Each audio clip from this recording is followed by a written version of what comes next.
Promesse biblique du jour, bonjour à tous. Retrouvons aujourd'hui la deuxième partie sur le thème cœur joyeux ou cœur plaintif. Quelle différence? Nous avons vu dans une première partie le cœur plaintif, comment il se comporte. Il ne voit que le négatif. Il se compare aux autres. Il ne connaît pas la valeur réelle de ce qu'il possède.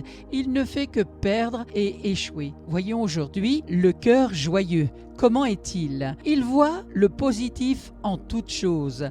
Philippiens chapitre 4 verset 4. Réjouissez-vous toujours dans le Seigneur. Je le répète, réjouissez-vous. Le cœur joyeux aime chercher le positif en toutes choses. Il se réjouit de ses réussites et apprend de ses échecs. Il a confiance que rien ne lui arrive sans le consentement de Dieu. Il sait que toutes les circonstances de la vie ne feront que l'aider à devenir une meilleure version de lui-même. Résultat, sa joie et sa bonne humeur ne dépendent plus vraiment des circonstances de la vie. Dans les beaux comme dans les mauvais jours, il garde le sourire et ne perd pas espoir.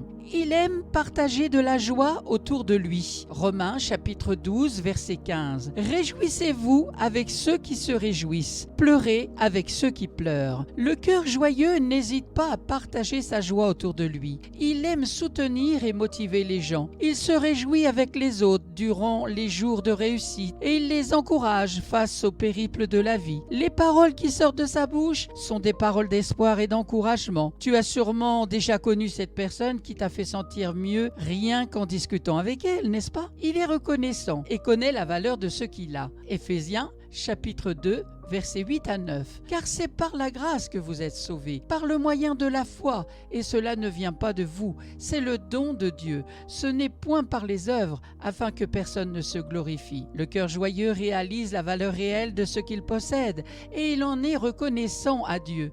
Il ne mène pas une vie parfaite, oh, loin de là, mais il prend le temps de se réjouir pour chaque événement et chaque réussite, aussi petite soit-elle. Il rend gloire à Dieu pour la famille qu'il a, pour ses parents, ses frères, ses sœurs, son époux, ses enfants, etc., etc. Il remercie le Seigneur car il aurait pu vivre sans et mener une vie solitaire. Il rend grâce à Dieu pour son travail car il réalise combien certaines personnes galèrent rien qu'à obtenir un entretien. Il est heureux pour son parcours, pour sa situation actuelle, pour sa santé, pour sa vie en général, en dépit de ses multiples imperfections. Et puis il attire la joie, le bonheur, les choses positives et la paix. Le cœur joyeux n'attire vers lui que les bonnes choses et les bonnes personnes. Puisqu'il réalise la valeur de son travail, il va travailler dur pour le garder et pour prouver qu'il mérite ce poste. Comme il est conscient de l'importance de la famille, il fera tout pour rendre ses proches heureux et fiers de lui. Étant donné qu'il sait la valeur de sa santé et de sa vie, il va en prendre soin comme il faut. Ainsi, il attire encore les bénédictions, la joie, le bonheur et la paix. Et terminons par 1 Thessaloniciens chapitre 5 versets 16 à 18. Soyez toujours joyeux, priez sans cesse, exprimez votre reconnaissance en toutes circonstances, car c'est la volonté de Dieu pour vous en Jésus-Christ. Aimerais-tu avoir un cœur plaintif ou un cœur joyeux? N'attends pas d'avoir une vie parfaite pour être heureux. Il y aura toujours quelques imperfections, quelques détails qui pourront te déranger, mais ces choses-là prouvent juste que tu es un humain et que la vie est faite de haut et de bas. Alors, sois cette personne joyeuse et pleine de vie. Ne laisse rien voler ton bonheur, ta positivité et ta foi. Soyez abondamment bénis. Amen. Merci Seigneur, parce que tu agis dans les cœurs et tu fais dans le cœur de ceux que tu as convoqués aujourd'hui des cœurs joyeux. La joie de l'Éternel est notre force.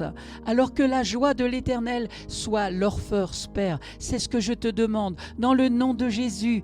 Amen. À toi soit toute la gloire. Merci pour votre attention. Merci d'avoir pris du temps pour écouter Promesse biblique du jour. Aujourd'hui, c'était la deuxième partie de cœur joyeux ou cœur plaintif. Quelle différence! Je vous donne rendez-vous à très bientôt.